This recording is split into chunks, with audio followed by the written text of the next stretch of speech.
Hello, good evening everyone. Thank you for coming along to our 5th event for What Are We Missing? So this month, we're going to be celebrating our multi-ethnic LGBTQI plus community within our multi-ethnic communities. As you know, if you've been before, this is an interactive event, and we really encourage you to ask any questions, or just to have, if any comments you have, experiences that you'd like to share, would be really welcome. We're really excited about this event. We think that this is one that hasn't been given enough airtime as far as we're concerned, and it's something that we would like to take forward, and this would be the beginning of a longer conversation with communities, with our statutory sector, with our health sector, about how we can support our LGBTQ plus community, offer safe spaces where everybody can feel safe and express who they are. So I'm really excited. We've got a number of speakers this evening, both nationally and locally. So I'm really looking forward to hearing them, and I hope you are too. So what I'm going to do now is I always put a few stats on just to let you know how it's going to pan out this evening and what we're going to talk about. So I've put some on there, and it's just about the LGBTQ plus community and statistics relating to that. I can share these later on with you. So if I could ask Maud quickly just to introduce herself. Hi, thank you for inviting me to this panel. My name is Maud Gopa. I am from Micro Rainbow and from also UK Black Pride.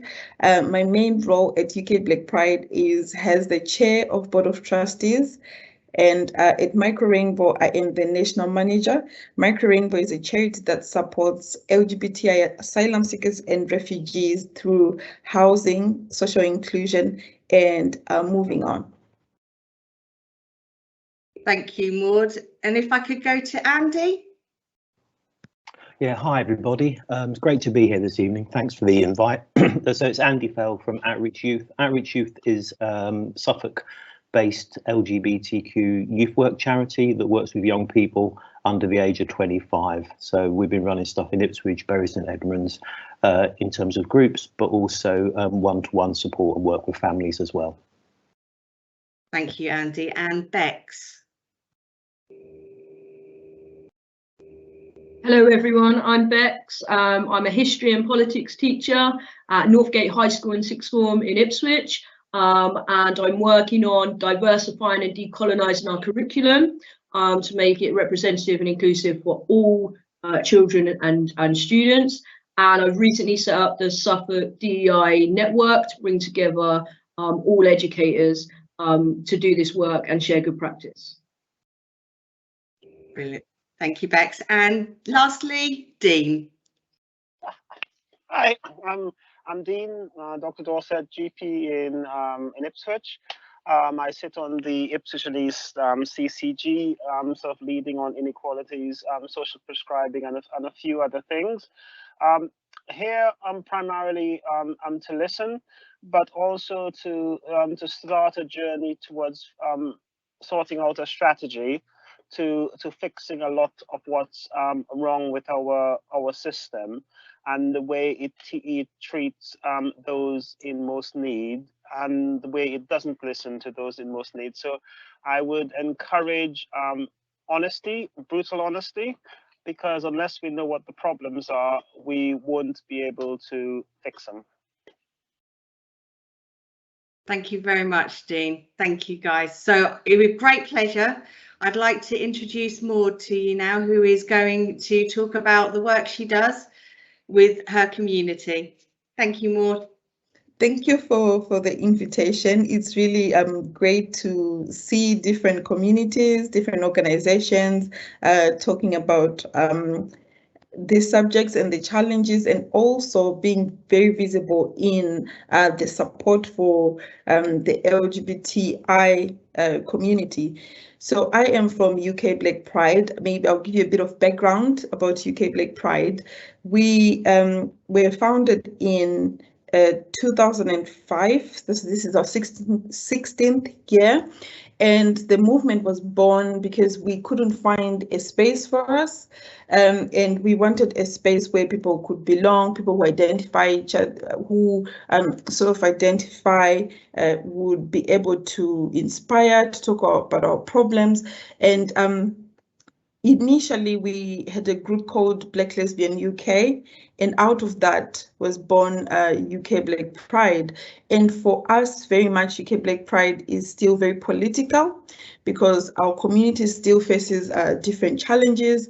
And one of the things I always say is that, you know, we have equality in the UK. People think that, okay, we have equality, okay, that's it. You can get married, you can be free, but there are still challenges for people from our communities that need to be addressed.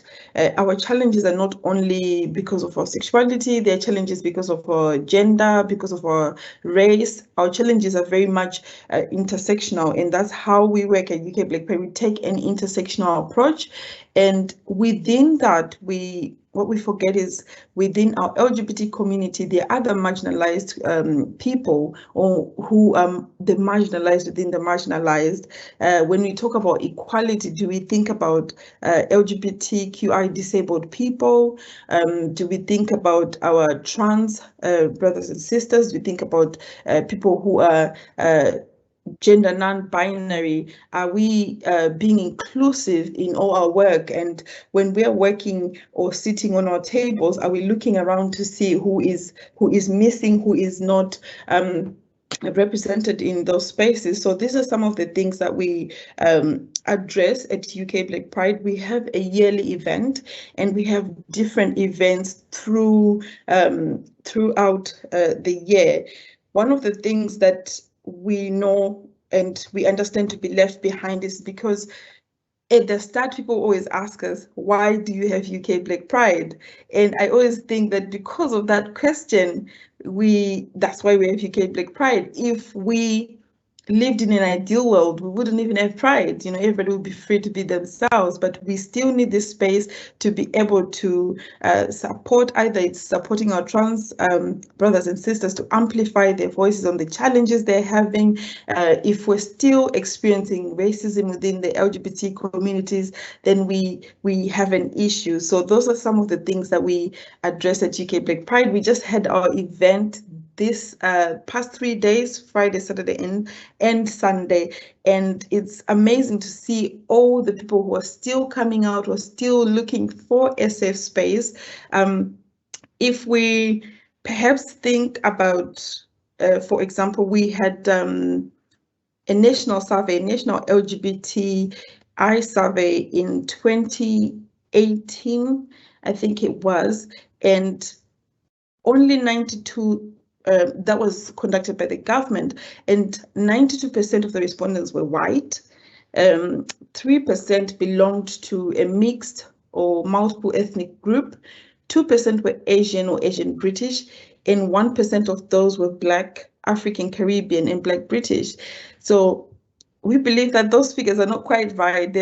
We do have our community. Are we reaching out? Are we engaging with the community? Is it a meaningful and lasting engagement? We also have young people, where if you read the reports from organizations such as Albert Kennedy Trust, the highest number of young LGBT people who are homeless are from Black, Asian, and mixed ethnic communities. So we have a big issue there that need addressing, people who need support within our services, within our communities. So this is from my head at UK Black Pride. We still have a lot of work to be done.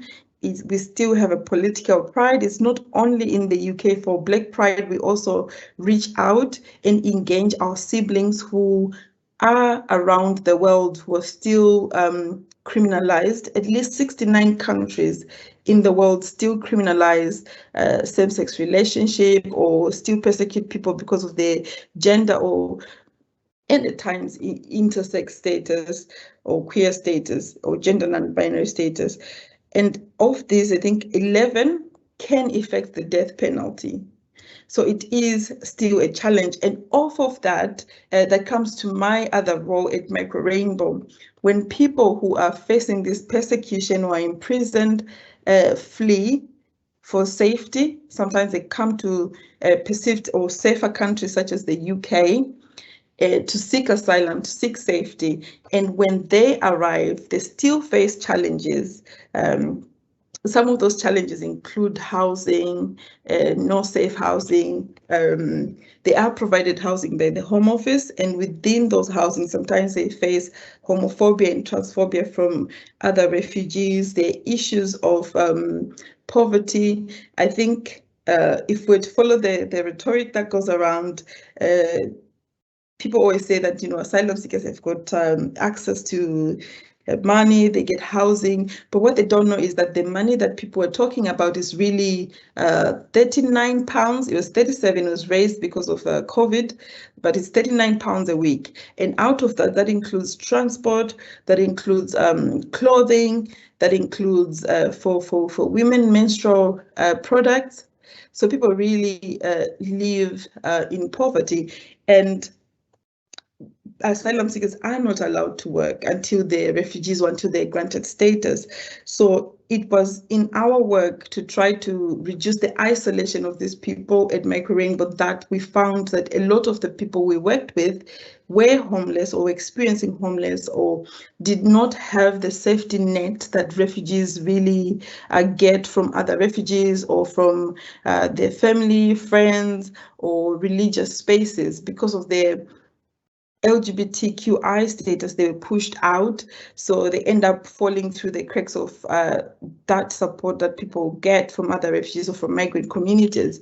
So in that, we started a safe housing project, which is specifically for LGBT asylum seekers. We have houses in London, Birmingham, and Leeds at the moment. So that is most of our work addressing the challenge of homelessness. And also we have a program that is for social inclusion work.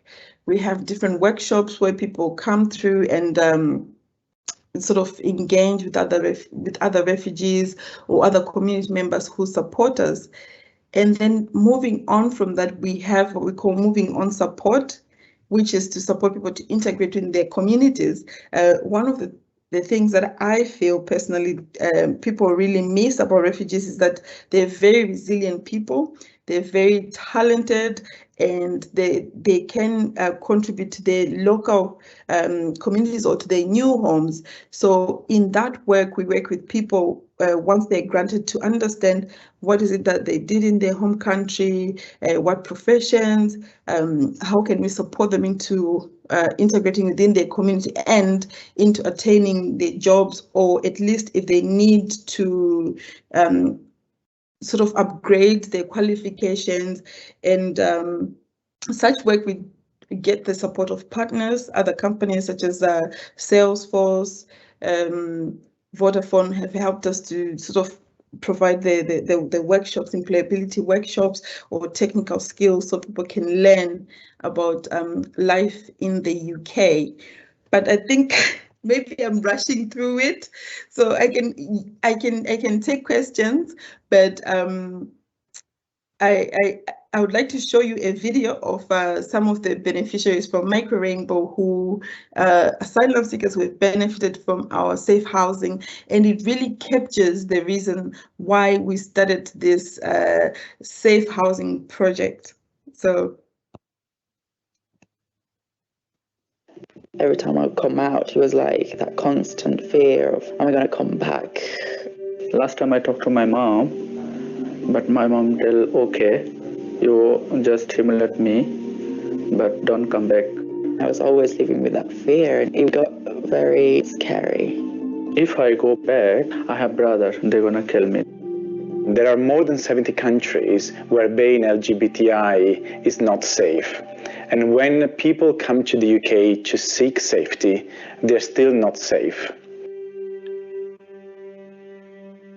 This is the first safe house for LGBTI asylum seekers in the UK. One of the challenges that LGBT refugees face that is different from the rest of the refugee population is that because of their sexuality, they are extremely isolated. And this isolation leads to poverty and homelessness. Safety in housing is a very widespread problem. The majority of LGBT asylum seekers do face some form of violence or abuse, whether that's physical, sexual, or psychological abuse. The need in the countries is massive. There are hundreds of LGBTI asylum seekers every year who need a safe place to be. It was that I had to be sharing with another male who I have never been in touch with, and I mean, especially since I am a bit feminine, I was all that time, I was in the back of my head, who's gonna be coming? It's like this uncertainty is just kills. You could be sleeping at night and just get attacked.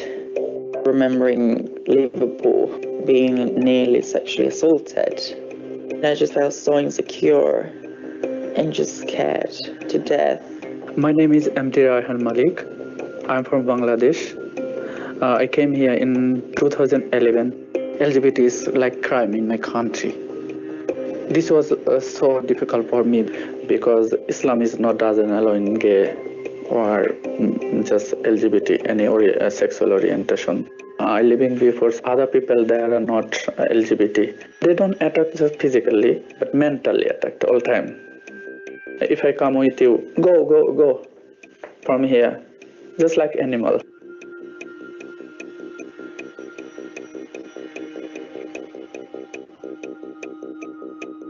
There are more than 1,000 people claiming asylum every year on the basis of their sexuality, gender identity, or intersex status.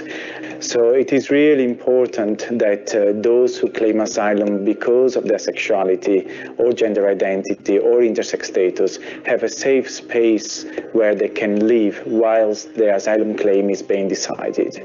When I'm living alone, I'm thinking, my life is like this, why? I don't know. But now I feel happy because Micro-Ramp International with me. They support me. They're like my family. Being in this house feels really extraordinary, especially when there's people who you can relate with. By knowing that I can wake up and just do my makeup and be able to fully express myself without having to be afraid that somebody's going to attack me or that someone's going to be judging me. Because there is lots of LGBT community member here, and this is safe for me because we respect each other, because we are same. Feeling that love is a huge difference.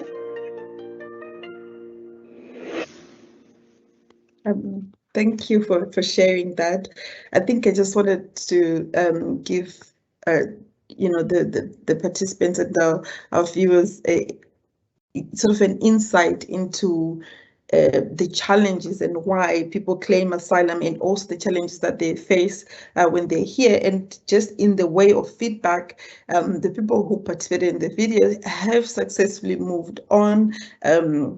One is already working in software engineering, and the other one is working in the hospitality industry. But to get there, we still need a lot of support in the community for people to understand perhaps the asylum seekers who are living in the community and the challenges that they go through. So I think that's it for me. I can answer questions either on UK Black Pride in terms of the challenges that we have there as well, and the support that is available, and also on the Micro-Rainbow. Brilliant. Thank you so much, Maud. That was brilliant. Thank you. Thank you. Really informative. Again, I'd like to encourage all attendees, please do feel free to ask questions. Dean, would you like to ask a question or make a comment? Yes. So from my perspective, it's quite challenging in Suffolk, because our vulnerable people, our minorities, either based on ethnicity or sexuality, are sort of quite hidden, because they are even a percentage of a percentage. What suggestions do you have? Because obviously the people we saw in that video would be sort of psychologically traumatized, but some of the statistics around access to care, access to healthcare, sort of breaks my heart. What suggestions do you have for us as a system to improve that? Because I mean, even in my small surgery, we help a lot of people when they're transitioning. There's quite a huge amount of mental health burden in the LGBTQI community. What suggestions do you have for me to take away to probably work into our strategy of how I can help the system sort of take care of these vulnerable populations better? Okay, I think to start, I would say it's understanding the issues. So it's a good thing that, you know, work is being done to understand the challenges, and also training. Training helps, LGBT awareness, understanding trans issues. And one of the things that I always encourage people to do is to ensure that you have diverse people in your workforce.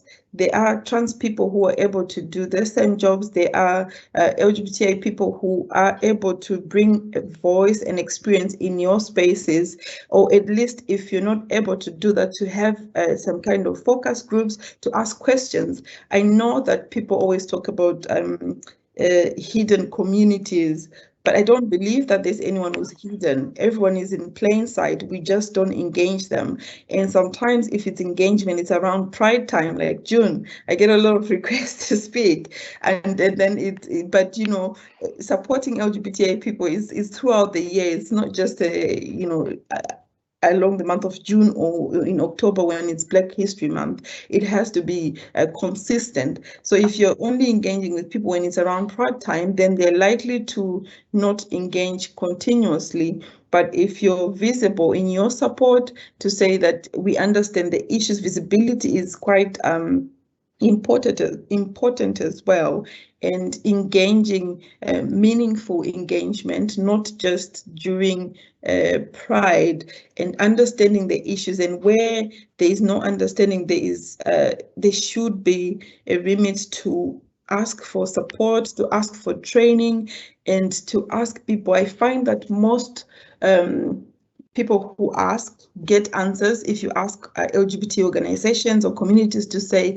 we would like to understand such issues, or would like to understand this, or we require this such training, then you will get. I'm sure you talked about transitioning. One of the issues that asylum seekers face who are trans is denial of that care.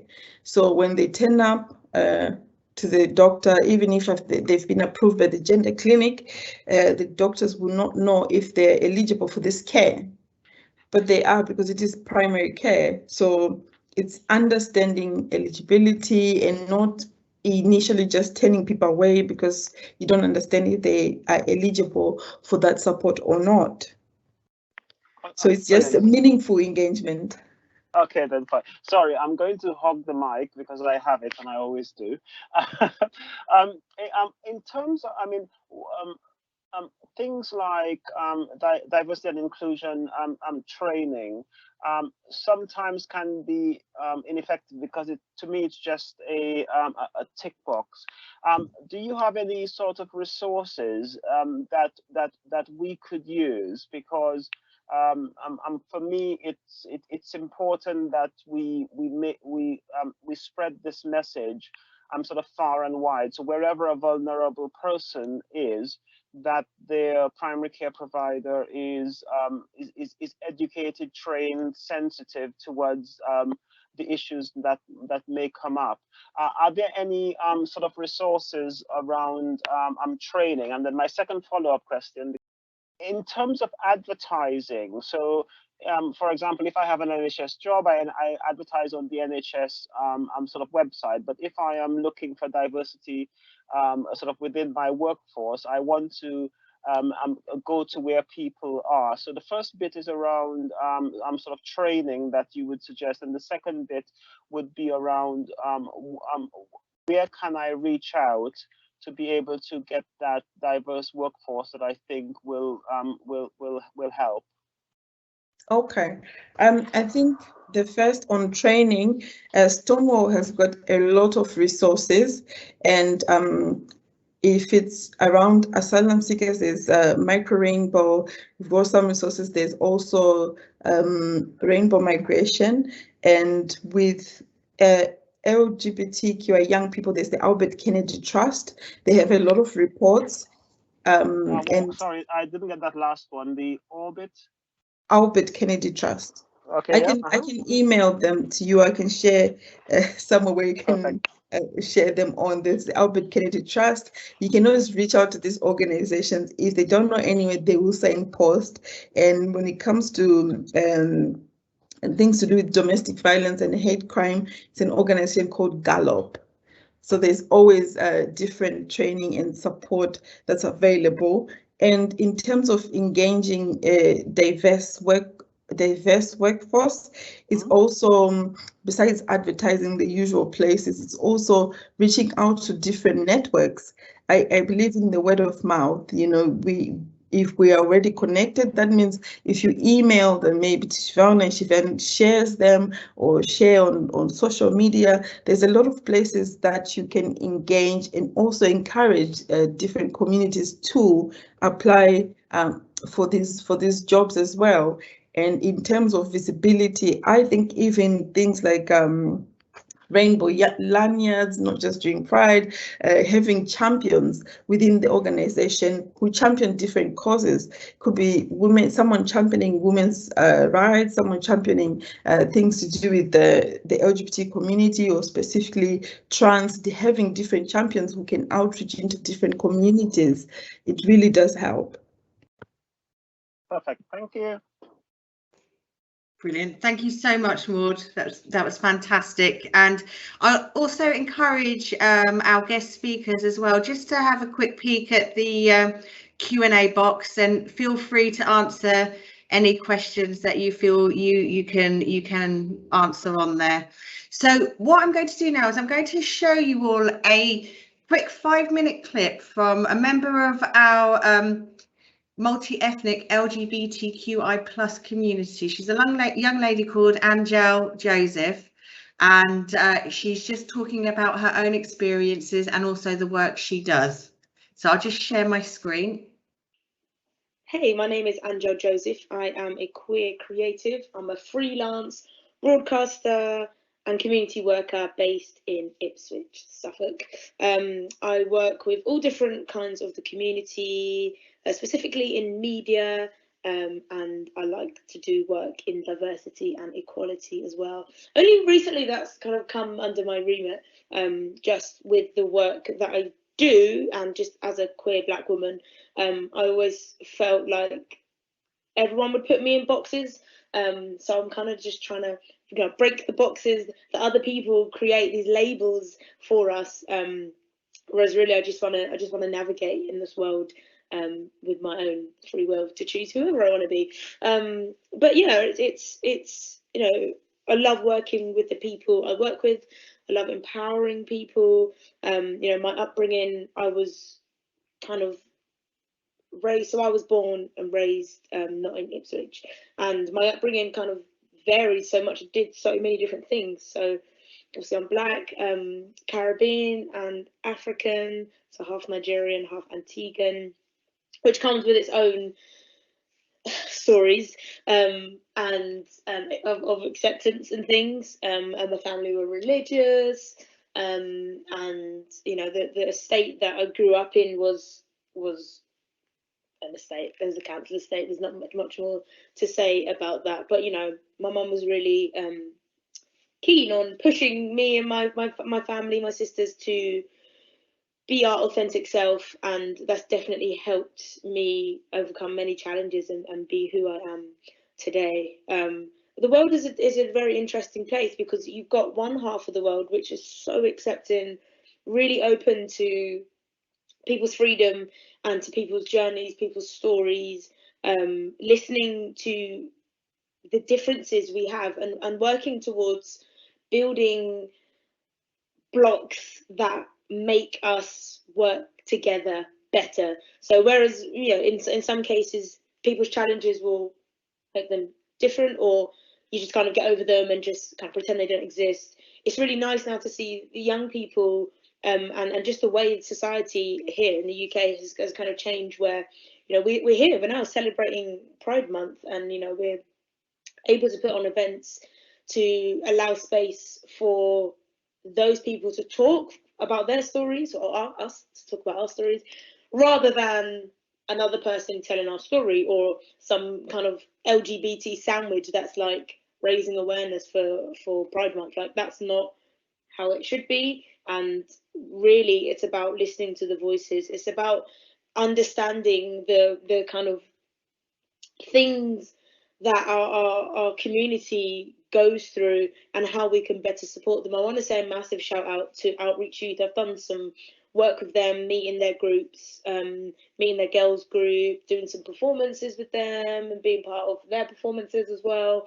And a group like that is just so important for everyone. And we've had discussions before about the group being majority white young people, and why is that? And is that saying that they, you know, marginalized communities or Black and Asians don't exist here as queer people in Suffolk? Definitely not the case. But what can we do to bring trust into those communities, so they feel like they have a network or support where they can reach out to, and you know, parents can can ask questions that they need answering. Young people can ask questions to people that are part of their community, but also if they're not quite at that community yet, ask the questions that they've been querying and feel comfortable and feel okay, and feel like it's a group that they're okay being with, and with staff that understand their story. Because a Black and Asian story or religious Black story is going to be very different to a queer story. You know, even coming out is very different when you've got all those barriers that kind of are a deciding factor whether you're ready to come out to your family or not. So it's all about collaboration. It's all about supporting, listening to our community, listening to our young people. They have got the key to this thing we call life, and it's really important we raise them up, listen to them, support them, and do what we can to create a positive narrative in speaking about the LGBT+ community. Brilliant. And I want to thank Angel for putting that video together for us. Unfortunately, she couldn't be with us this evening as she's working within her youth projects this evening, but she felt it was really important to get her message out there. So again, thank you, Angel, for that. So, Rich, after that accolade, I'd like to bring in Andy into the conversation. Andy is from Outreach Youth, and he is going to talk to you about some of the projects that they are working on at the moment. So, Andy, over to you. Great, thank you very much. I didn't realise Angel was going to say that, so I'm quite chuffed, really. Just really to say a little bit about Outreach Youth. I've got a presentation here, so can I share that? Is that going to work?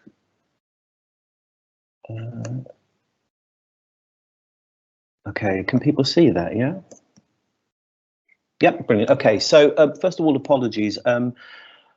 Isaiah was supposed to be here today, but unfortunately he's on holiday in Devon, and the internet in Devon is even worse than it is in Suffolk, if you can believe that. So he sends his apologies. So this is his presentation. So very much talking from his short notes that he's left me. But I hope in the future there'll be an opportunity for him to engage with you again through the project, and he can tell you even more about it that he's planning to do. So a little bit about Outreach Youth. Probably as I mentioned at the intro, it's a youth work charity that supports and works with young LGBTQ young people under 25 across Ipswich, across Suffolk. And actually what we're trying to do is to enable LGBTQ young people to realise their unique potential and take a positive role in society through their engagement in a range of youth work activities. And we're really keen to stress that we're a youth work organisation, because there's not many of us about anymore, but actually we feel that the value that we bring to young people's lives, starting where they are, listening to what they're saying and working with them to bring around social change is really important, and probably more so after the past 18 months or so. And we do that through the provision of LGBTQ groups, Ipswich and Bury, looking at one in Saxmundham in the near future, one-to-one support where we'd engage with young people, again starting where they are, so they could be at the very early stages of thinking about their sexuality and gender identity, or they could be presenting with an issue which is linked to that, those areas. Family support, I think Angel mentioned something around the reaction of families when young people come out to them. We offer support for families who have a trans, non-binary child within their family, but also around sexuality as well. But we're really keen that we don't present being an LGBT person as actually necessarily a negative experience. There are, we're mindful that there are some fantastic young people out there who have a very settled and very supportive environment, and actually we try to engage those in social action projects where they can take the lead on running things for other LGBTQ people or their peers, and just bringing some sort of celebration around who they are, and actually starting to raise the profile about the LGBT community in Ipswich. And I think somebody's mentioned earlier that young people, that old statement that they are the future, but the young people are really pushing this stuff forward really, really quickly. And I think as adults, sometimes I find it slightly difficult to keep up, but I think we have to trust in them, because they're the ones that are laying some great foundations for the future. We also do some work around training and awareness and some events. I think probably Angel indicated that we are a white organisation, and although we probably felt that we were quite diverse in terms of our knowledge, actually it was pretty stark that after the George Floyd murder and the Black Lives Movement, we really had to look at ourselves as an organisation. And although we had Black young people accessing the project, we really didn't understand fully what their needs were. And so that was a challenge to us, and the trustees of the charity responded by committing to develop a piece of work that specifically targeted and looked at the needs of Black young people. But before that, they actually instigated a whole series of training with Imani around their own prejudices and experiences. So we went to a stage where we have employed Isaiah as a Black worker, because we wanted for young Black people to see themselves reflected within our staff team and community. And at the moment, he's developing two strands, really. It's community conversations with Black LGBTQ young people, which are happening on a one-to-one level, and as a way of enabling those young people to have conversations and share their experiences about what it means to be a Black young person, a Black LGBTQ young person in Suffolk in 2021. And they're starting to prove quite fruitful in terms of, I think so far he's had conversations with 6 young people, and some of those have come back with some other comments that they wanted to make. And then also signposting other young people that they're friends. And I think that notion of word of mouth, which is something we've always worked on, is actually how we're going to do this, as well as engaging with partners that are around the table today as well. And the other part of the other strand of his work is actually to develop a Black LGBTQ youth project, so that Black young people have a safe space where they can be their authentic selves and talk about their unique experiences. And we were challenged around that, because actually we run a trans youth group, and actually they needed that safe space. And as I was quite clear, that actually Black young people also need that safe space as well. So within good youth work practice, it will be led by the young people themselves. It will be a youth workspace which will enable them to have the sort of social side, which young people tell us is really important, to engage with people who understand where you are and where you're coming from, and not to be judged and not to be devalued for who you are, but also to make meaningful connections, particularly with other Black young people and youth workers, so that there can be a benefit of their engagement. So for us, it's a very new project. I mean, I think it's about a month and a half old now, and we are learning lots, and actually we're really pleased that we've had a number of young people engage with the project so far. I mean, that's fantastic. And as I put together, the issues around Black young people are more likely to be concerned with their mental health, with almost 2/3 worried about this on a daily basis, compared to just over half of their white peers. So that's really important, we think, to actually embed some of the statistics and information that is known about young people's needs and being able to signpost those on to appropriate services. So again, we're really keen to engage with health, housing, education services around actually how do you meet the needs of this community within the community, and also the information with regarding lockdown and Black young people's experiences, difficulties at home, with the tensions that we were aware of within the young people we were seeing, but they were heightened particularly for Black young people. And of course, he wants us to own the racism that we see within LGBT community spaces. And again, that's about enabling us, working with young people and others, to provide safe spaces where Black young people can be themselves and improve their own self-perspective on who they are and how they conceive themselves. So that's that. So how can young people get involved? Well, as I would be really willing to talk to young people individually or in small groups around the project, the work, their experiences. So to meet him within a safe space to share their experiences, talk to parents about some of the issues that they may feel that their child has faced through the coming out process, for actually young people to become involved as active participants in the project, and also to share the work which is happening or which could happen if young people get involved. And I think this statement, he highlighted I think a comment that he had been made or been seen somewhere, which talks about the complications within this Black young person's lives around seeing the homophobic tweets within the Black community and feeling othered within their own community. And I think that's something that is starting to thread through the conversations that he's had already with some young people. His contact details are there if people want to get in touch, but I guess that we'll be circulating stuff following this presentation. Okay, so that's all I have to say. I'm sure Isaiah would have said a lot more about the project, but I hope that gives you a brief summary, and we'd be really keen to engage with other partners and particularly young people themselves about actually how we can move this work forward. So some of the statistics around sort of attempted suicide, 3 to 5 times are more likely in LGBTQ youth. What signposting is usually what we do, but a lot of the systems are very chock-a-block at the moment.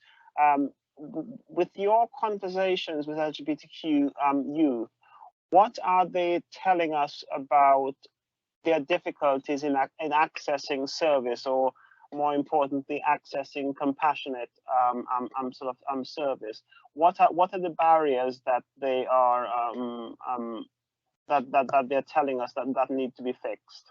I can only respond on actually conversations that I've had with Isaiah as a sort of a quick summary. So I think one of the things that you might have touched on is the waiting times for these organisations are so long. So one of the things that we've put in place within our organisation is direct access to a counsellor internally, because one of the things that young people were telling us was, even though they'd waited ages and ages to get to an appointment, the first session and a half was spent explaining to the counsellor what trans identity was. and they really didn't feel that the person. I mean, I think the question then is actually, well, how can you help me if you don't understand who I am, sort of thing, and that was sort of key to that.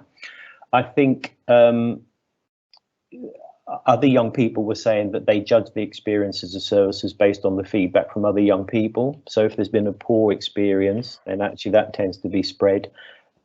You know, so when you're talking to your friend, oh, I'm going to go to this, I've got an appointment for that or something, or they're like, oh, I went there and it was rubbish, you know. So I think it was that thing about how services engage themselves with young people to present a public facing service, if that makes sense, rather than think people just assume.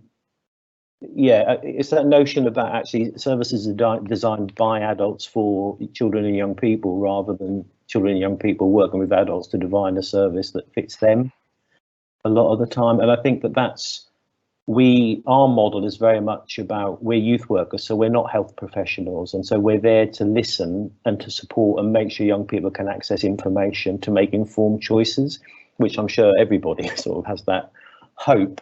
But I think sometimes young people just want somebody a little bit independent that they can talk to and start to talk about. And we had a really great link with one of the primary mental health workers within the primary mental health team, who we could have conversations with that enabled our staff to be able to support that young person at a point where we were sort of holding them before they got into another place, if that made sense. So I feel like I'm waffling now, so I'll stop. But I just think that it is that thing about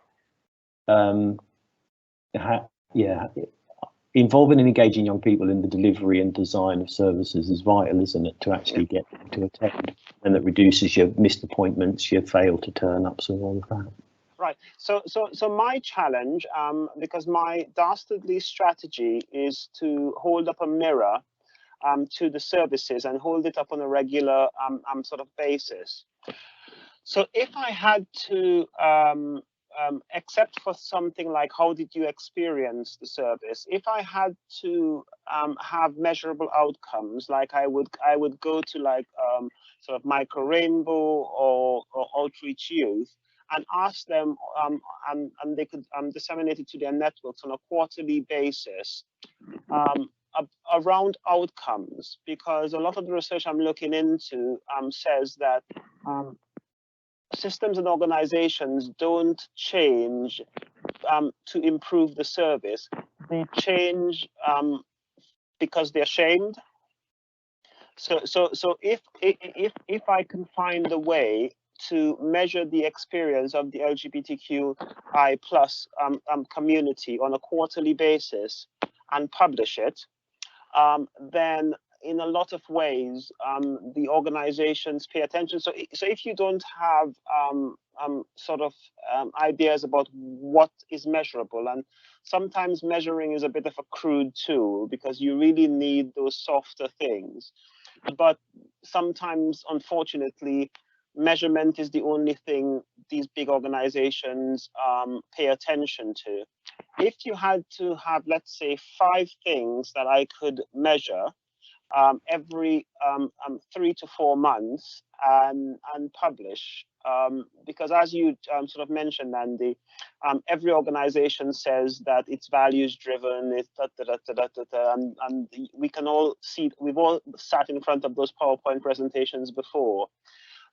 But if we are able to independently sample the experiences of vulnerable populations and then put them in front of the organizations that have a duty of care, if you can't, off the top of your mind, come up with those 5 things, I'm sure Siobhan will share my email.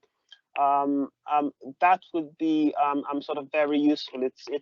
It's sort of using concepts around things like Glassdoor and the way they publish their D&I statistics regularly, and all of a sudden big corporations like Microsoft sit up and pay attention. So it's just an invite. Anybody on the call who thinks that there could be something useful that we could sample, either via a WhatsApp post or a Facebook sampling sort of thing on a regular basis, then it would mean that we cut through all of the this is all the wonderful things we're doing, but we can measure impact. Yeah, I agree. I mean, off the top of my head, I don't think any doctor's ever asked me about my sexuality or gender identity. So, Okay.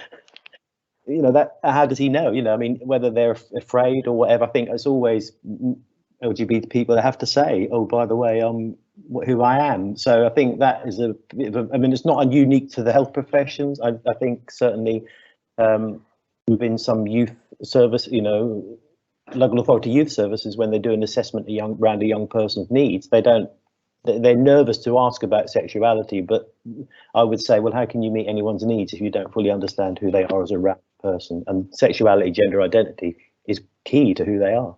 So that would be my start for 10. Okay, I'm going to put Maud on the spot now.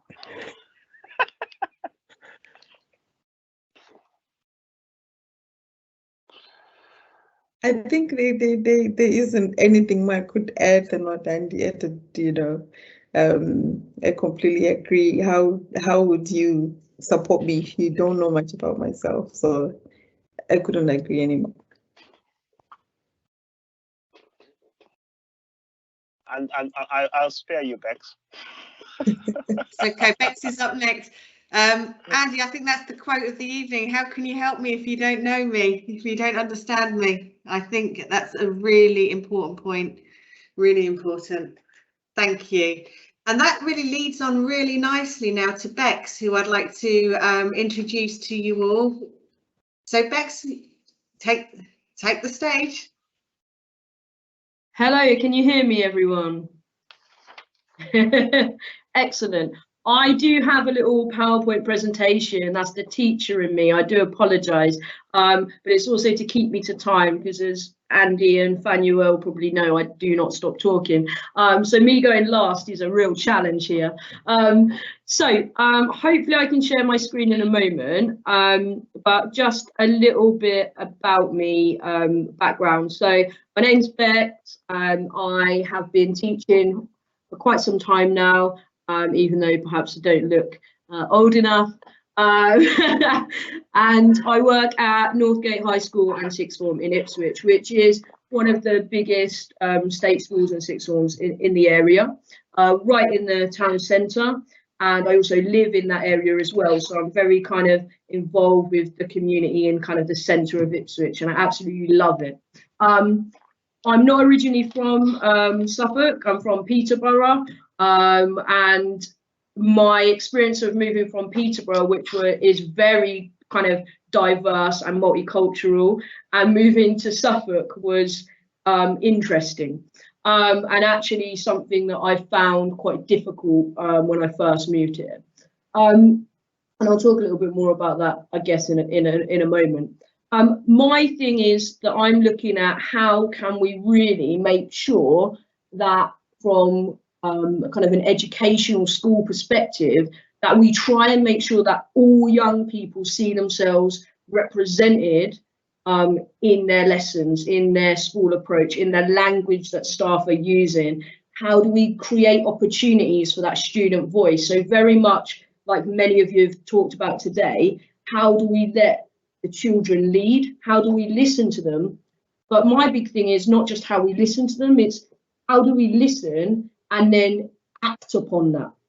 Because if we just keep listening and not acting upon it, we're telling them that it's all right for you to share your lived experiences that might be quite triggering, but we're not going to do anything about it. And so this is my kind of real drive as an educator. You know, we have a duty of safeguarding our young people, and I believe that if children do not see themselves reflected in their education, we're not safeguarding them. We're not making them feel safe. We're not showing them that we care. I also believe that there's a wider social justice case here. You know, we need to teach young people about how to be, you know, effective citizens, how to live in harmony, how to respect others, how to educate themselves when they go into adulthood and learn from others. And then for me, there's a personal case as well. I am a cisgender, openly gay woman. I've been openly gay since I was 12 years old, coming out in a Catholic school. So both my parents Catholic, and growing up on a council estate as well. So, you know, I've had it from all walks of life here, and I've had to really kind of battle against that kind of identity of mine. And I think lots of people assume that because I came out at 12, because I teach and I'm very open about this, that everything's all hunky-dory for me and everything's great. And yes, I have a great life. I've got a wife and a daughter who we adopted, but with that has come this real kind of, I don't know, it's kind of accelerated this drive for me to kind of make sure that when my daughter goes to school, she can see our intersectional family represented. She herself is mixed race. We don't know enough about her African heritage, actually. Unfortunately, we don't know enough. And so my thing is, I want her to celebrate her LGBT culture. I want her to celebrate her race. I want her to feel that she can see our family when she's at school. And so that professional teacher kind of case I talked about earlier has now just been pushed forward by kind of this drive, because that's what we're all doing, right? We're trying to create a better world for the next generation. So that's a little bit about me. I'm going to share the screen, and again, I should be good at this with all the online teaching I've been doing. So you can follow me on Twitter if you want. Those that know me know I do not stop on Twitter. But I share quite a lot of resources and work I'm doing with young people. I just want to do a shout out to Andy at Outreach as well, and also to Fanuel Iskra for working with our school. It's been fantastic, so thank you. So my big question is, do students see themselves reflected in the curriculum? So whilst I've been working on our whole school approach and our communities, I've really been looking at the curriculum, what they're actually learning and receiving in those lessons, and what we can do to make this better. And I'd like to stress that we as a school are on this kind of journey. I hate the word journey, but it's probably the best way to describe it. And I don't want to sit here and suggest that Northgate is the finished product, that we are a truly culturally inclusive school, because I don't think we're there yet. But what we are trying to do is to try and audit ourselves, recognise the unlearning we need to do and the relearning we need to do. And essentially, this is kind of the model that I kind of came up with as to how our school could start trying to really check ourselves and start trying to, you know, build more trust between students, staff and intersectional communities, particularly with regards to our multi-ethnic communities and our LGBT students as well. So what I'm going to do is just going to take you, I'm going to try and be as brief as possible, through like 5 steps that we've kind of taken as a school, and to show you kind of what we've been doing. And it's not to show off, it's just to maybe give some ideas to anyone who's listening as to what you could start doing, and also to talk to you about some of the barriers that we have faced and how we're trying to navigate that. So kind of the first thing that we did, and we've kind of had diversity groups and LGBT groups for a number of years. But one thing that we found was we used to have an LGBT student group, and what used to happen was in registration in the morning, you used to get, you know, the teacher reads out the notices of what's going on at lunchtime, and it would be, oh, the LGBT group is meeting on Monday in room A1 at lunchtime. And what we realised is we had a few really committed and openly LGBT students come along, you know, regularly. But what we realised was there's way more students that we know, you know, identify in this way and that feel they want to come along, but don't come along because they feel kind of singled out or outed at a time when they don't feel ready to do that. And so we had to really question, how safe are our safe spaces, and how, you know, how are we kind of making sure that all people, all students feel they can come to this. And so we spoke to our students, we did some like anonymous surveys across the school, and we've been lessons, and we kind of asked, you know, what should we call some of our groups? And in the end, we realised that our school is so intersectional. We have a big Bangladeshi community in our school. We have a large number of Romanian students in our school. and we have a lot of LGBT students, and we've seen a rise in trans and non-binary identities in our school as well. And so it kind of felt like, well, let's kind of all come together. And the name was decided on by kind of students as the Northgate Diversity and Community Group. Now, with that comes a whole host of things, because what it really should do is invite students from all groups to join in and work on projects, help raise awareness in schools, talk about human rights issues. And it's definitely done that. But what it's also done is it's also shown us, I guess, the kind of clashes between different parts of people's identity. There are some students who do not feel like they want to go to this group because they feel like maybe the group's more focused on LGBTQ than looking at race.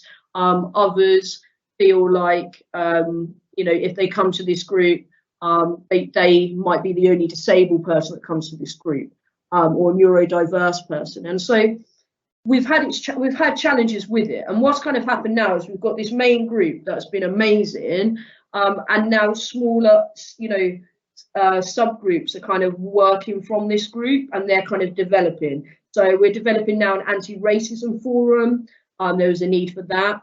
There's a group working with students from Romania. There's another group looking at gender identity, and we're really trying to kind of make sure that everyone has that space, but that within the wider group, the diversity and community group, we can kind of come together and really show solidarity within those groups.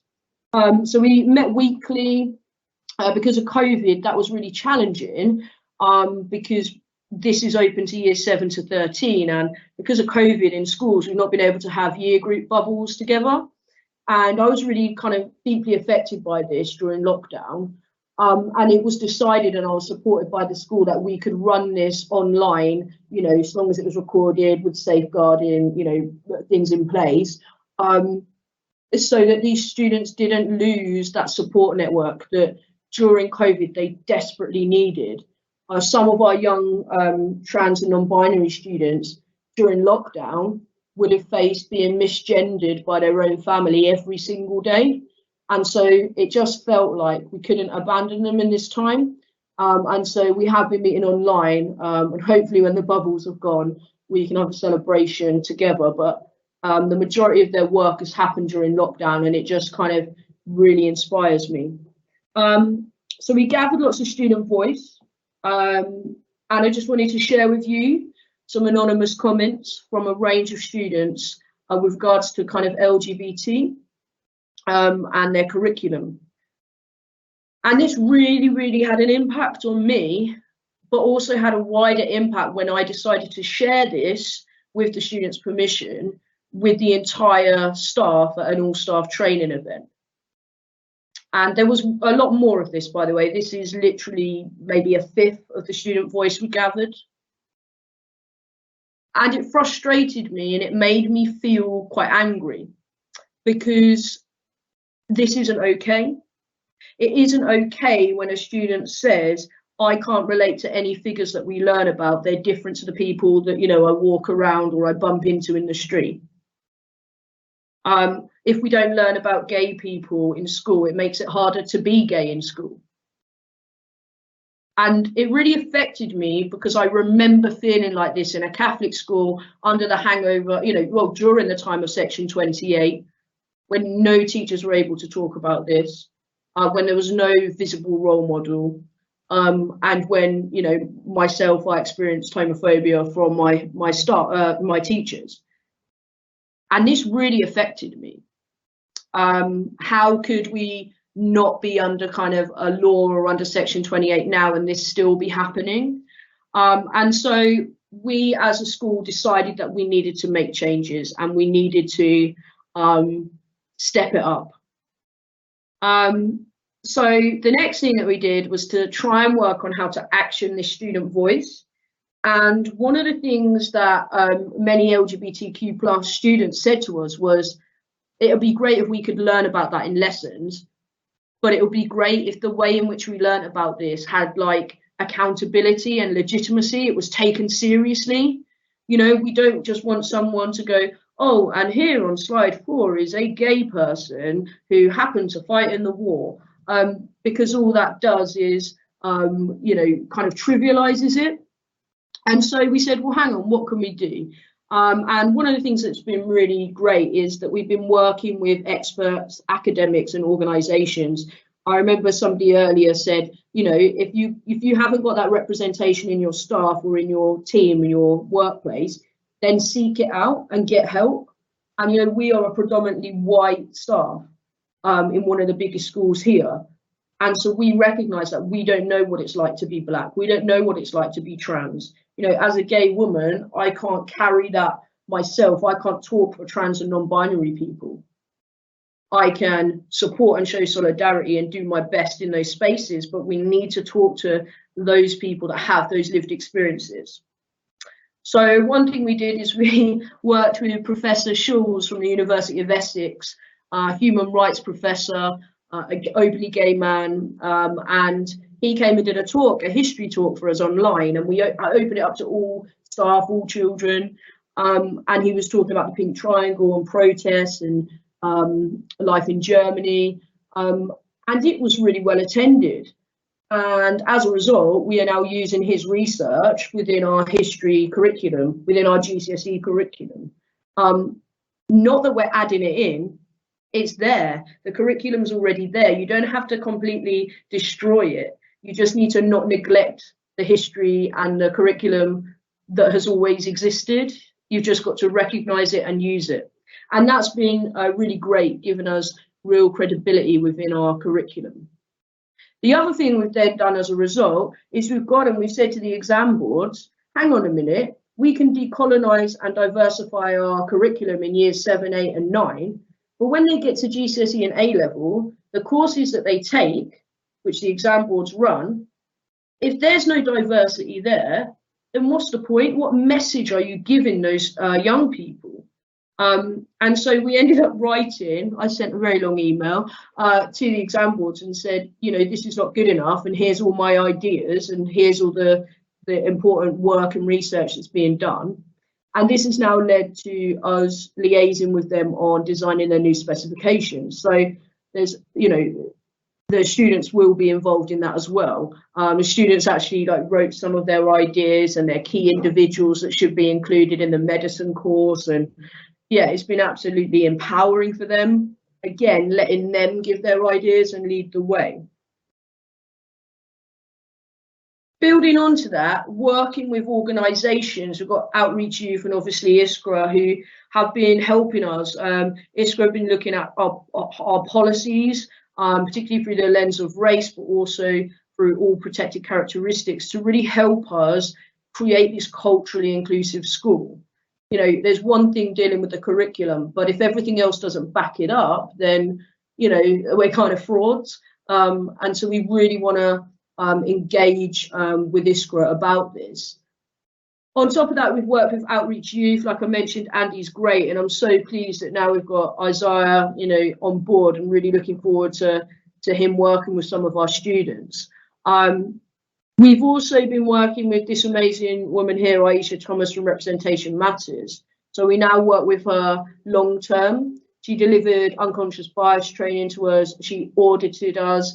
She's been, all the subjects in our school have been auditing their curriculum and looking at, you know, where do we first see the experience of Black people in our curriculum, of Asian people in our curriculum, of LGBT people in our curriculum?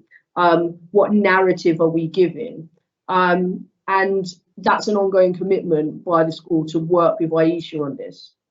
As a result, I've set up a diversifying the curriculum group. So that is leaders in teaching who are on the upper pay range now have a responsibility linked to their performance management to diversify our curriculum with regards to all protected characteristics and intersectionality. And this is amazing because this gives accountability and a collective responsibility to this work.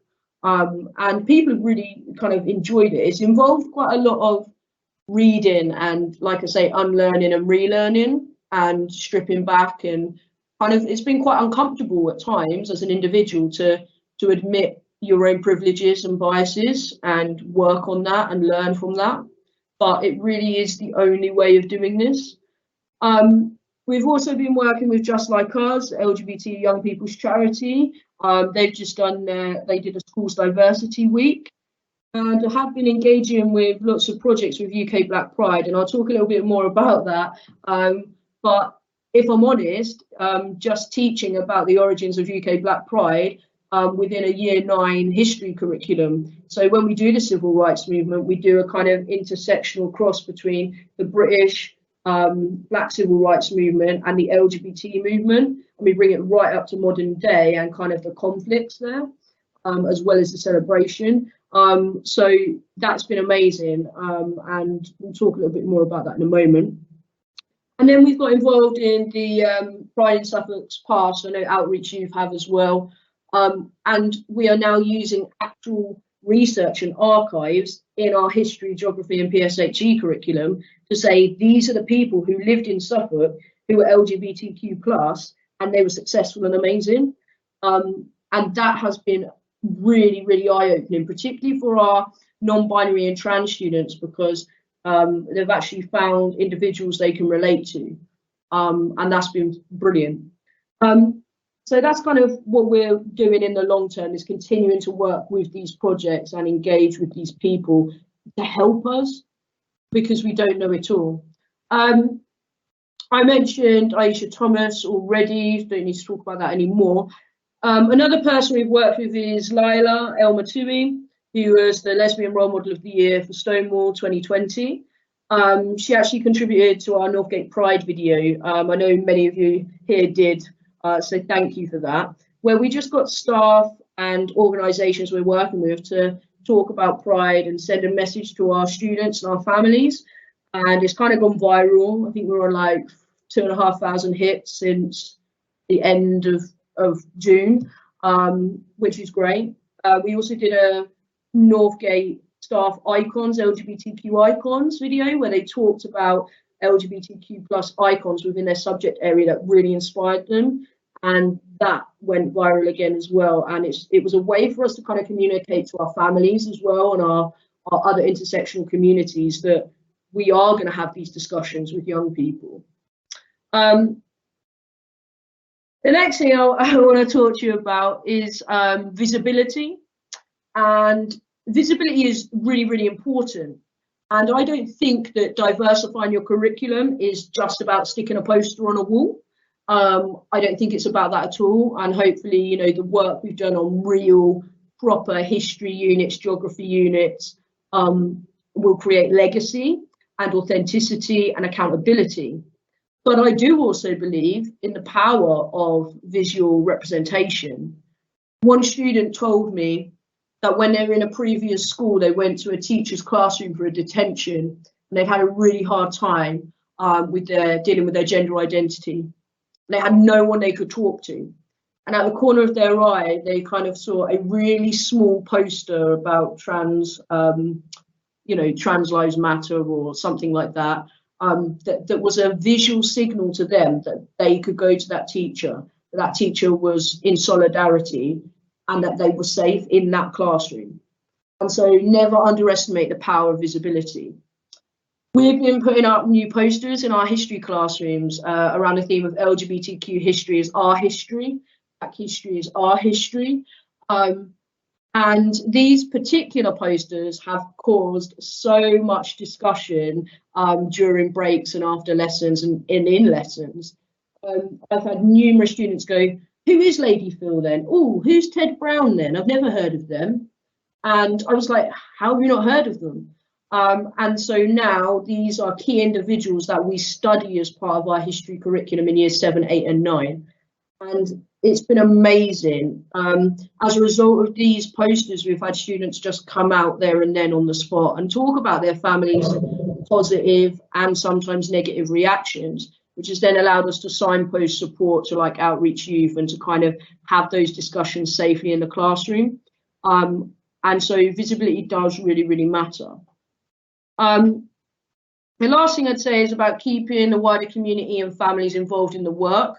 Sometimes there's like we've found that there's been kind of disconnect between different communities, a little bit like we looked at the start, where families from different cultures, perhaps where being LGBT is not acceptable. That can be quite difficult for some of our students. But we found the best way to kind of do this is to be honest with all families about the work we're doing. So we've been in the newspaper a lot for our work about the Windrush exhibition that we hosted recently, about our LGBT toolkit the students created, about being nominated for the Hope Awards, about trans awareness work that we've been doing, and through our newsletter, our social media accounts, we're trying to communicate through letters home to our families, because we are not going to be able to get every single family and community on board with every single project that we're doing. But we believe if we're honest, that we're showing that we're trying to work and represent every community as best we can, then the collective responsibility will just grow. And of course, there's challenges with that. I don't think we're fully there yet with that. I think we need to do more to engage our parents. And that's something that we want to work on in a moment. And finally, you'll be pleased to hear I'm nearly done. Finally, the next step that we took in our process, and the one that I love the most, is getting students and staff to collaborate on curriculum resources together. So we've been inviting students into planning sessions with us and saying, well, what did you enjoy about that topic? And what bits of history are you not doing and you want to do?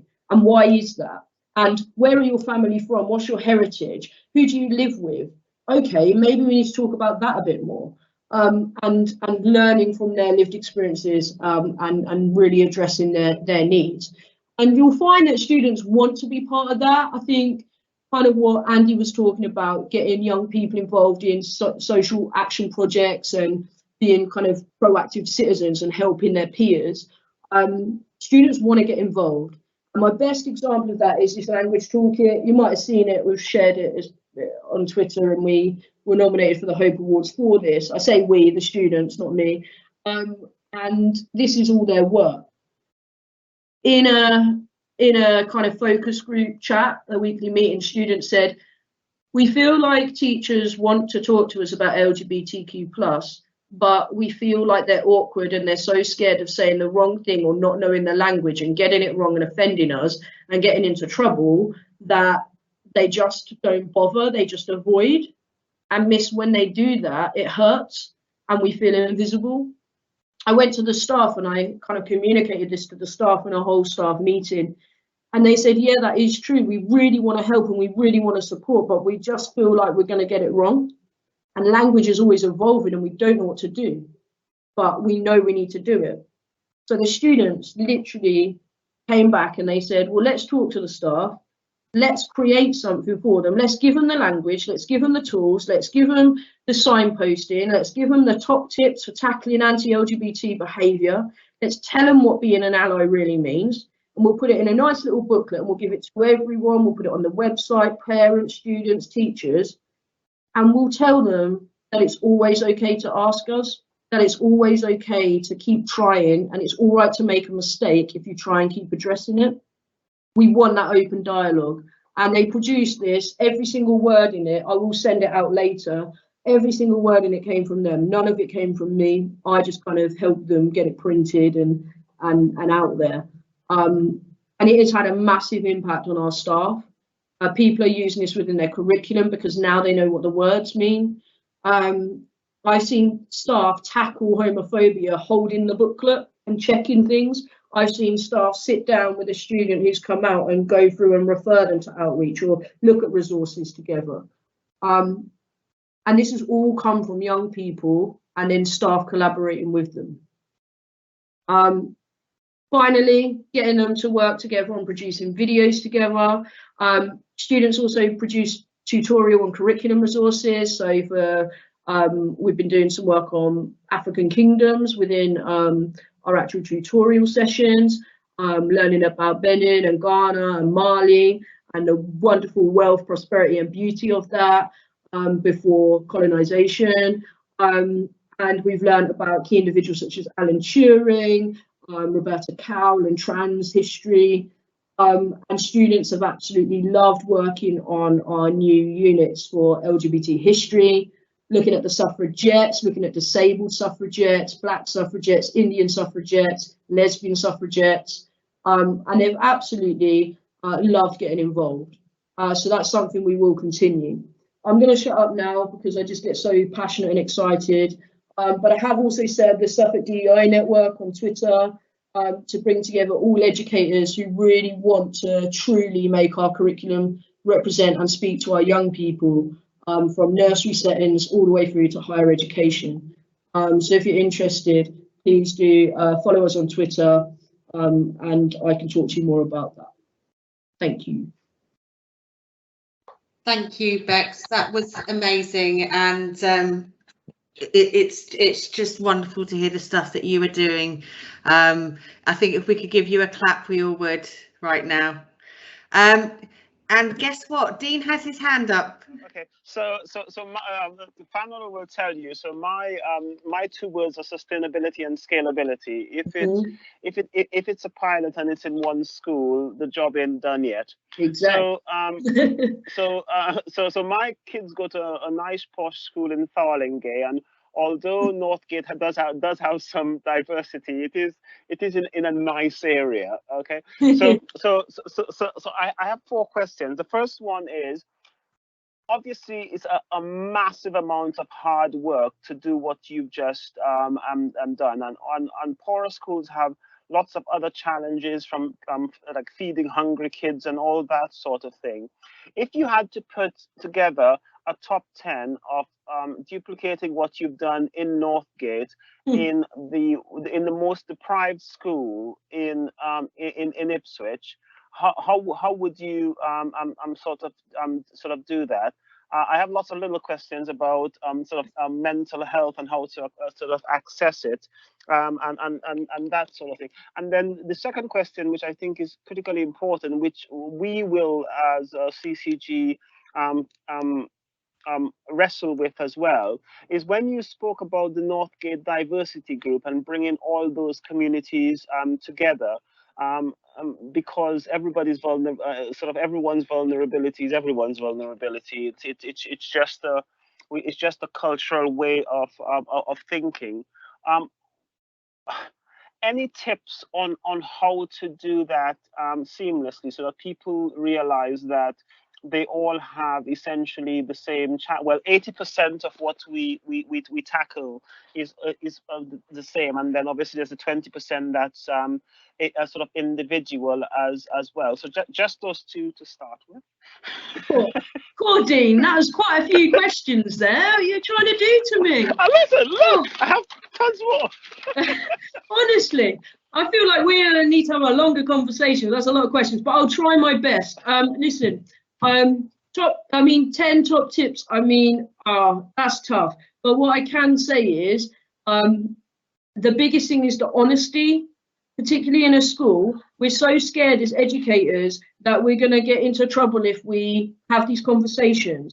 And I think you can do that if you're being, have that integrity, and if you are talking to as many people from different communities that make up your families and your student body. And I don't think we've spoken to all of them yet. I don't think we're there yet, genuinely. I think we need to do more, and I'm hoping that we can do more, perhaps through outreach and through Isaiah and through ISCRA. And I think that's going to give us a really, because we don't have that representation, the big thing that I would say is, one person, like you say, can't create the legacy. If I leave, will this continue?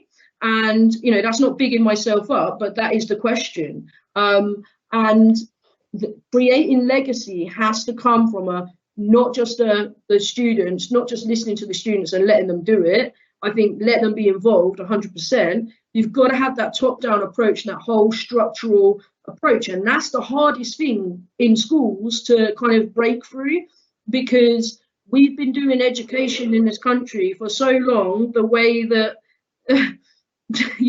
we think is the right way, or whatever. What I would say, however, is that if there's someone listening here who wants to be that first person, that beacon of light, I'm going to tell you, It's exhausting, it's draining, it's a lot of pressure, but you can start having that, you can start accelerating that, because the biggest thing I've done is to just have honest conversations with individual people on a one-to-one basis within the organization. You know, it's about building that rapport, and it's about listening. So for example, I remember talking to a member of staff, and I was saying, oh, you know, it's really exhausting being the only openly LGBT member of staff in this whole school, because everyone just comes to me when someone's LGBTQ+, or everyone just goes, oh, what do you think about this? And I'm thinking, all I know what it's like to be is a white cisgender 30-something woman. Like, and with that comes a lot of privilege, you know? Like, when I'm then when you think that you're trying to talk to a young transgender Asian person, you know, young person, well, my experience is completely different. So I cannot like speak for them. I don't believe in speaking for people. I don't believe in that voice for the voiceless rubbish. Like, I don't believe in that. I believe you create the spaces to do that. So my big tip, I'm not going to give you 10, Dean. You'll be here till Christmas. But you will eventually. I can bully on email. Don't be worried. Yeah, but I think the big thing is to have someone to try and be that someone who can just start having those conversations. And I don't believe that someone has to be gay or has to be black or has to be trans. Too often, I've been doing a lot of training with trainee teachers, and too often I hear people go, oh, well, I'm a white, cisgender, 55-year-old man, so it's not really for me to speak. And I'm going, no, absolutely it is for you to speak. Like, that's the issue here. Like, we need to listen to the lived experience, but we also need people. It's everyone's responsibility to do this. For me, as an educator, it is your professional duty. Like, why else are you in this game? Like, I don't understand. So I think it's about having those conversations, but also respecting individuals' experiences. So when I'm talking to you know, I spoke to a teacher a few months ago, and he said, oh, you know, I've grown up in Suffolk, I'm quite privileged, you know, I'm middle class, I'm white, yeah, you know, like this. I don't feel I'm allowed to talk about, you know, I don't feel comfortable talking about this. I don't know if I have a right to talk about this because I don't have enough knowledge. And I said, hang on a minute. You don't feel comfortable just talking about equality for everyone. You don't feel comfortable just talking to people. Well, then that's something you need to start stripping back, and we need to look at where that comes from and what the kind of historical issues and the cultural and the familial issues are here. Once we have that conversation, this guy is now leading the way and getting better gender representation in his subject. So I just think we need to tell people that it's okay who they are, and that is everyone. Like, when I'm saying it's okay to be you, I'm not just saying it to someone from a marginalized minority group, I'm saying it to everyone. And you then have to use that to kind of move things along, because you can't just leave individuals like myself to kind of carry the torch, because it's traumatic. Like, when I'm talking to kids and I'm talking to staff about my lived experience, like, that's not easy, you know, that's not easy at all. It's very triggering.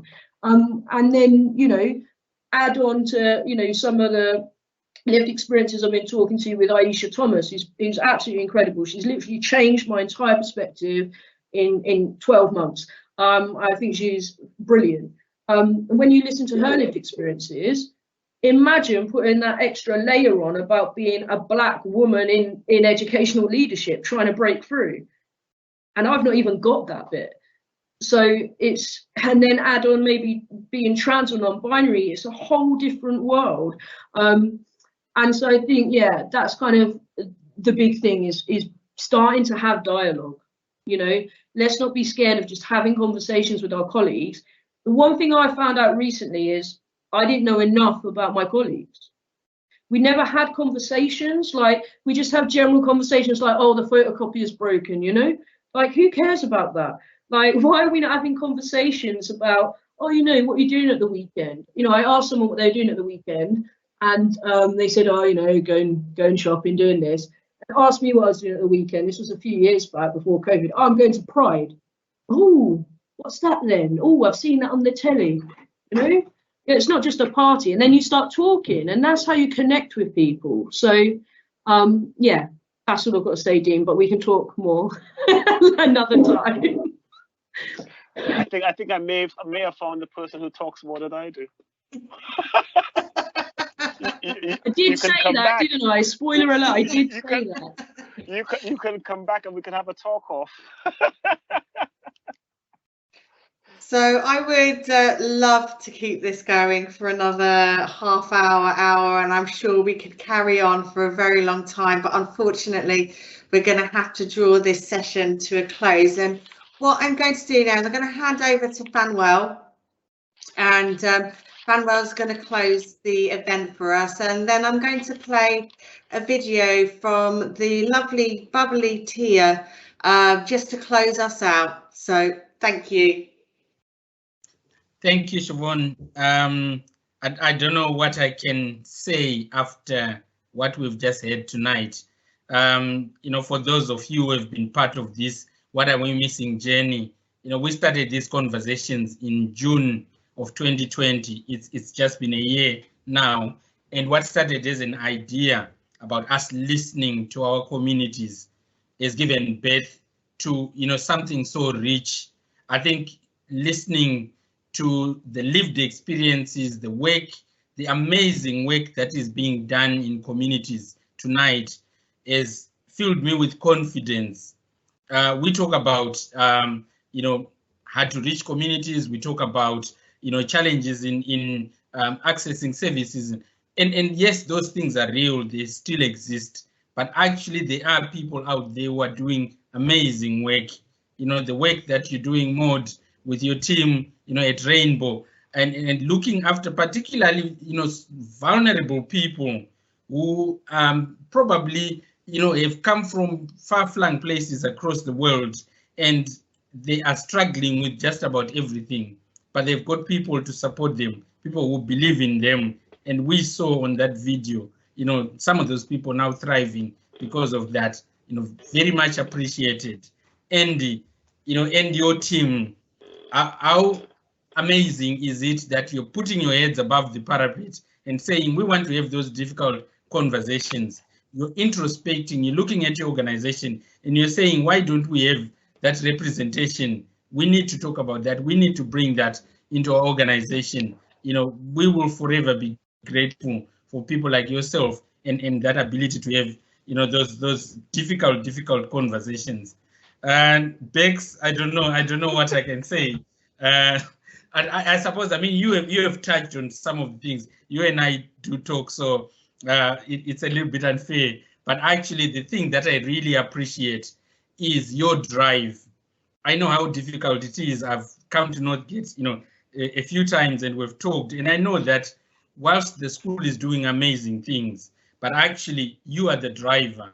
And you know, without you, if you took you out of that conversation, yes, some of that work might continue, but not in the way that you are driving it at the moment. So again, you know, we have seen how when you've got these leading lights, things can happen. And I suppose it's a lesson to all of us here to say, you know, we can be those people again. We can also, you know, stand out, put ourselves out there and support our communities. The purpose of these events, as I said at the start, they are listening events. They're listening events for our system to, you know, hear from communities, to hear from people with lived experience on how best to support our communities. So I've been given the task tonight to say, thank you, everyone. Thank you for, you know, our amazing speakers. Dean, all I can say is thank you for being here, because you are listening on behalf of our system, and hopefully you've taken away enough, you know, to take to the boards, to take to all those, you know, places that you are involved in. But thank you, everyone. This is only the start of the conversation.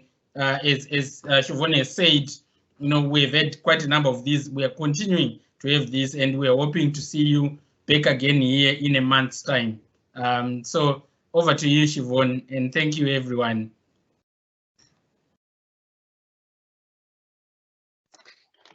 Thank you, Fanwell. That's brilliant. What I'm going to do is I'm going to play you out now with a video from Tia. It'd be lovely if you could stay online and watch it. There you go. Oh. Hi, my name is Tia Jean. I am 21. I'm from Suffolk and I am a proud pansexual woman. So my pronouns are she, they. I kind of love everybody. I seek the excitement and love of everybody. I go for more personality-wise, kind of how I see you, not just on your gender identification at the time that I get to know you. So when I was younger, it is definitely not talked about in my Christian home. I came from a very traditional kind of Christian area with, you know, very traditional older generation Christian parents and grandparents. And with that came its own set of issues. You know, I wasn't really allowed to express my identity until I really left home at 16, which was good for me in a few senses. So being able to even be more open about myself allowed me to have the confidence to wear whatever I wanted, feel more comfortable in my skin. And that was something I definitely needed, because before I used to be so self-conscious. And I didn't really need to be. I just thought that, you know, being someone who doesn't just love men as a woman is incredibly difficult. Society puts you in a box, then even your own community puts you in a box sometimes, whereas I'm quite femme, and you know, you can't really, you know, bisexuality was kind of destroyed, eradicated, and then they moved it into pansexuality, which is where I more place my labels. But then I also think that it has been quite difficult to place my labels as pansexual, because I always just said I was bi because I loved both men and women, regardless of if you were trans, regardless if you weren't. But then obviously new gender identity came through non-binary, and I still place that as bisexuality. But obviously I know that some people really love their labels correct. So I would say I'm pansexual. With this, I would like to say that for the future, I really would love to see kids having safe spaces for people of colour who are in the LGBT community, that they can really express themselves, not just in a few sessions for a couple of weeks and then they're forgotten about until they sign up to the next program or the next institute, but more than, I want a safe space so that they can feel the confidence, they can feel the love for who they are, and not because of who they love, not because of their culture, but just who they are as a person. And that's really what I wanted when I was younger, not to be judged as being bi, being lesbian, being gay, being straight, but to just be judged as Tia. And that is something that I really want to look for, and I'm searching to help create these safe spaces for our younger generation. I'd say my journey wasn't always easy, but now I'm really proud of who I am and who I love. And even just educating the kids, so when they talk to me and they say, oh, do you have a boyfriend? I say, oh, I don't just like boys, so I might have a girlfriend. Or the next time they see me, oh, I just have a girlfriend. It can be the most passing comment. And I want it almost to be normalized, so that you don't have to just automatically think, oh, she's a girl, so she needs to be with a boy. Or he's a man, so he needs to be with a woman. So, you know, I want us to just be kind of intersectionalized, which I really am looking forward to in the future. Fingers crossed. So yeah, thank you so much for allowing me to talk about this, allowing me to talk about my journey, my lifestyle, and I just want to say, be free, be loved, and yes,